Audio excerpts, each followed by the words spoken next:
welcome to another vlog. And in today's video, meron ako ipapakita sa inyo guys na i-unbox natin ngayong paggabi na. 5:30 na. O 5:35 na pala. Dalawang box to. Bubuksan ko sa harapan nyo to para makita nyo kung ano yung laman. Matagal ko na itong na-order. And siguro a month ago.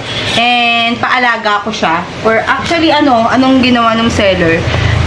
Pinalaki muna bago binigay sa akin. Well, nagkita na ako ng mga to. Pero naka-order na nga ako sa kanya. Kaya hindi na ako umorder sa iba. Nagsasapin ako ng upuan. So, ito yung tingnan nyo. Bukas ko na ito itatanim kasi may ginagawa ako. Baka matamaan natin.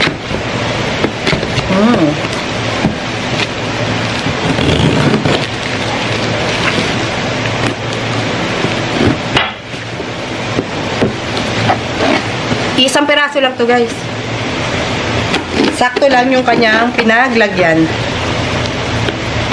Slim. Mas okay kasi na slim box yung paglagyan dito para hindi siya masira. And, oo, yung dahon niya ba, hindi masira.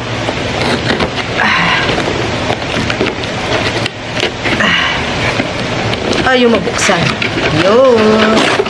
Hindi ako na-update ni seller nung pinadala to. Pero I hope na okay. Wow! Meron ako ditong free. Anong free to? Thank you so much, seller. Uy, may free ako dito, oh. And itong ating i-open, guys, is Sansevieria. Maano ba kayo? Maliwanag or what? May Sansevieria ako dito. Hindi ko alam yung ID. Tatanong ko kay seller. Ito yung in-order ko talaga. Wow! Ito yung iniintay ko ng bonggang-bongga. Digay ko lang sa isang tabi. Tingnan nyo, guys. Nakikilala nyo ba siya?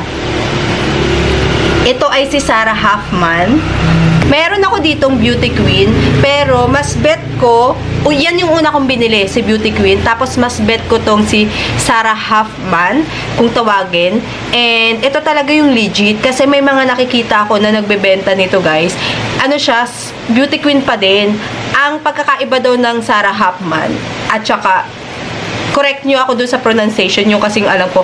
Ang pagkakaiba nila is, eto, si Sarah Huffman is, yung green niya is pulido sa buong gilid. Pulido. Hindi siya nawawala or nagpe-fade yung color ng pagka-green niya. Dark green ba? Si Beauty Queen kasi guys is light yung color niya. Parang may green siya dito. Well, yung ibang Beauty Queen is meron siya ditong line na green na ganito. Yung katulad nito. Ganyan siya. Tapos meron pa siyang guhit dito sa gitna. Yung pagka-white niya, may guhit pa siya na light green or grayish na siya. Ito daw yung magandang jeans. Sabi ni seller, yung curly yung kanyang yung kanyang dahon. Huwag niyo na itong pansinin. At ako'y ng unan ba? Maglalagay ako ng punda ng unan. Finally, after a month is nandito na siya sa akin. Pinalaki kasi to guys muna bago binigay sa akin. Kasi nung nagtanong ako, ay maliit pa siya. So, papalakihin. Naka-reserve siya sa akin. So, kung nakikita kayo ng mga bluish dyan, yan is yung mga fungicide niya. Natatanggal yan. Nawa-wipe out to. Ay, pakita ko sa inyo. Tingnan nyo yung kanyang... Okay, ito. Yan. Yan, natatanggal siya guys. Dito tayo sa isa, kasi magkaibang seller to. Bukas ko na siya itanim. Kasi paggabi na, dinner time. Tanghali to yata dumating dito.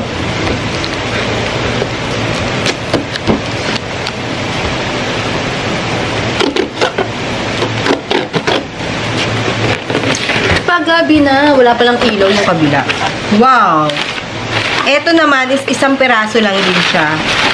Ibang seller. Actually guys, itong nabilhan ko is collector siya ng mga Sansevieria. And hindi siya talaga seller. Parang collector siya. Tapos pag may pag meron siyang i-harvest na mga pups or mga babies doon sa kanyang, lumaki na sa kanyang mga mother plants, yun yung binebenta niya. Pero hindi talaga siya seller na katulad nung iba na nagbebenta talaga. Tingnan nyo, ito is si Super Pink Bat. First time ko magkakameron nito. Nung in-order ko to, dadalawang piraso. Pero may umano na siya, may lumabas na ba? Ang ganda ng variegation niya. In fairness, fairness ha, pink nga siya talaga sa personal. Pink siya talaga. Meron din tayong tinatawag pala na blue bat. Tinanong ko rin yun kay seller kung ano yung mga pagkakaiba nila. May silver bat. Parang mga 6 ata yung pinakita niya sa akin na iba't ibang klase. Sabi nila, premium daw yung mga variegated plants pag tagusan daw yung variegation niya. For example, ito, tingnan nyo. Tapos, ayan sa gitna, oh. Hanggang dun sa dulo, variegated siya. Tapos, yung kanya kasing mga pops, guys, o yung mga binebenta, is nabili niya daw ng ganito lang din, or mas maliit lang dito, parang ganito. Hindi rin gaanong maganda yung variegation nung nabili niya. Pero lahat nung inianak nung blue bat niya na to is magaganda siya.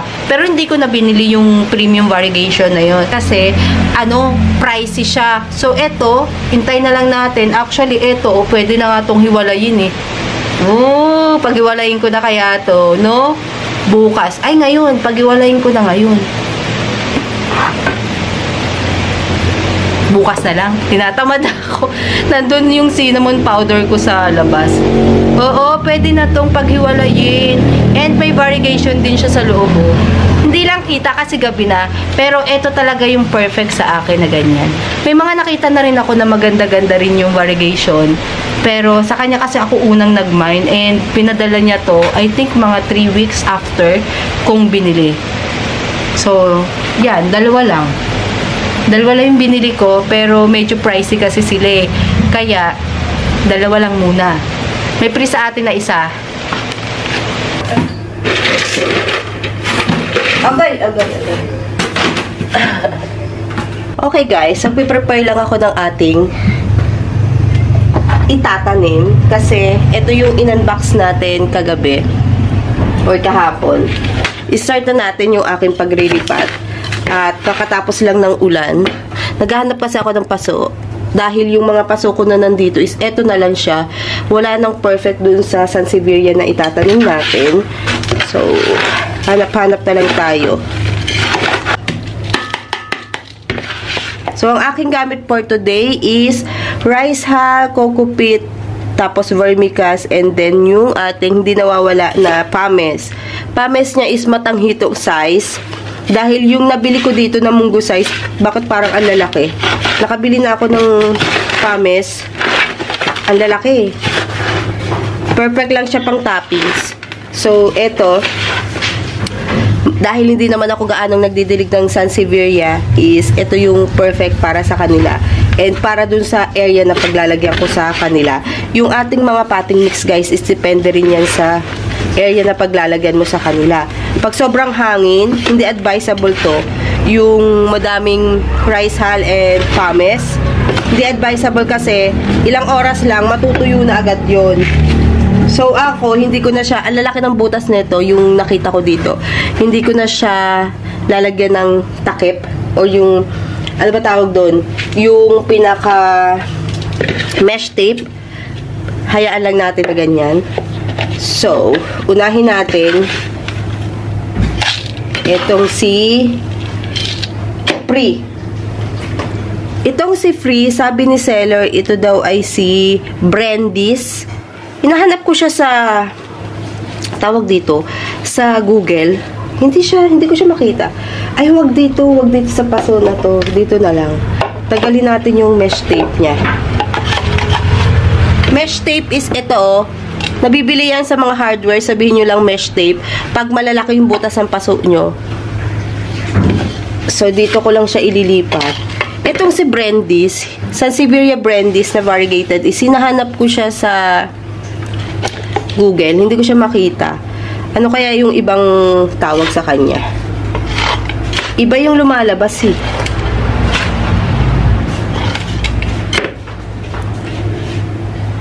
Uy.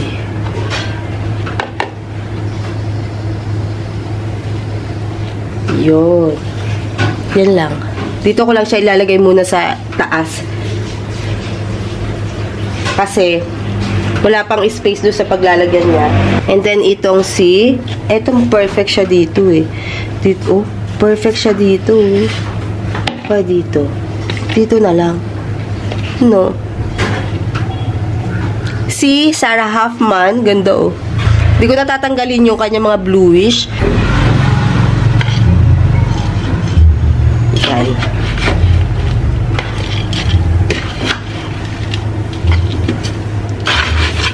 Lagyan ko na po, ng toppings. Si Sarah Hoffman. Medyo moist yung potting mix niya, guys, ha. Dito sa ating Sansevieria, dapat medyo moist. Tapos, wag nyo siyang paarawan. Wag nyo din siya agad diligan kasi magpuproduce pa siya ng bagong roots. Pag nagpuproduce siya ng bagong roots, dun nyo lang siya i-start na diligan pa konti-konti. Para hindi siya mabulok. Ganun yung gawa ko. Well, yun yung nag-work sa akin. Parang ang daming Rizal naman tong nagamit ko. Buti tumigil na yung aso ng kapitbahay. Tahol ng tahol. Nakikita siguro ako. May dalaw. Yung kapitbahay ko sa kabila. Doon sa kabilang ibayo ba yun? Kabilang ibayo. Ang ingay ng aso niya tuwing lumalabas ako. Nakikita niya ako. Hindi ko naman siya nakikita. So, yan. Ganda. Ganda ni Sarah Hoffman. Gusto ko to kaysa kay Beauty Queen. Maganda rin naman si Beauty Queen, pero ang ganda ng pagka-curl nito. Ito din yung original eh, kasi curly siya. Tapos, di ba pinag-iisipan ko kung puputulin ko to or hindi? Itong isang to. Kasi nung nabili ko to, 2 piraso lang eh. Patubo pa lang siguro to nung nabili ko. So, since na matagal ko siya bago pinaship or ipinaship sa akin kasi nga siguro mga 3 weeks or magwa 1 month bago to pinaship sa akin kasi sabi ko pag walang kumuha ng ganitong date kukuhain ko, and hindi siya talaga seller yung binibilang ko nito. Yung sinasabi ko sa inyo is nagko-collect lang din sila, tapos pag dumami is yun, binibenta nila yung mga pups. Bibenta nga ako ng rare na Hoya. Ay, hindi pala natin ito malalagyan ng toppings kasi nasa ulanan yung aking pames. Ang hirap niyang gamitin kasi basa. Oo nga, ano ba yan? Ay, teka, lumalabas kasi yung ugat. Ulitin natin. Ang kapal pala ng ugat nito. Ulitin natin kasi lumalabas yung ugat niya. Sayang naman kung puputulin.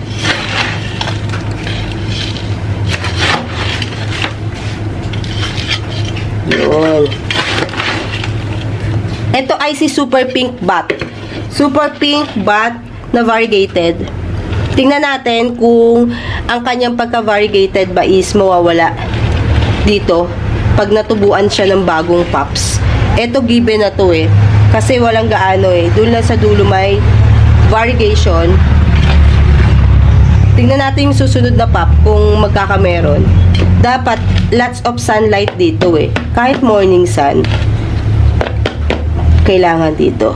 So, hindi natin nga siya malalagyan ng pames kasi binabalawan ko yung pames na nabili ko. Ang ginagawa ko, nasa sako kasi siya, binubuksan ko and then hinahayaan ko lang siya sa ulanan para siya, mabanlawan. Pwede naman, pag malinis naman yung pames, is pwede namang di nabanlawan. Minsan kasi madaming powder. Yung nabili ko kasi ngayon, powdery siya. Or ang dami niyang powder. So, ayun. Pinanlawan ko na siya para sure. Tapos binutasan ko yung sako kasi umaapaw yung tubig. Hinahayaan ko lang siya. Ayan na. May naitanim na tayo. Dito ka muna sa kabila.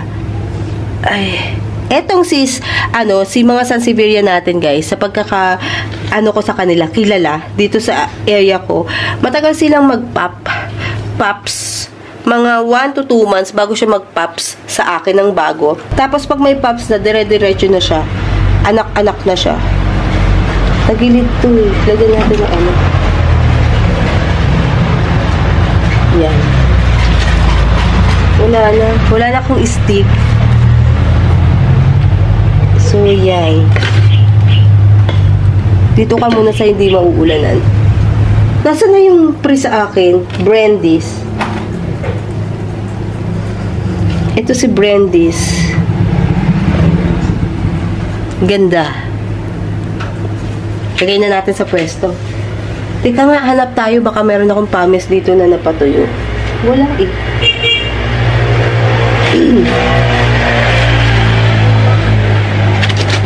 Dito ko siya ilalagay sa taas. Kasi dito sa area na to, walang nakalagay. Dahil inalis ko na. Yan. Maliwanag dito. Maliwanag dito sa area na to eh. Tumituloy ng pasuko. Yan. Dito muna kayo ng isang buwan. Diyan. And then, iurong natin to.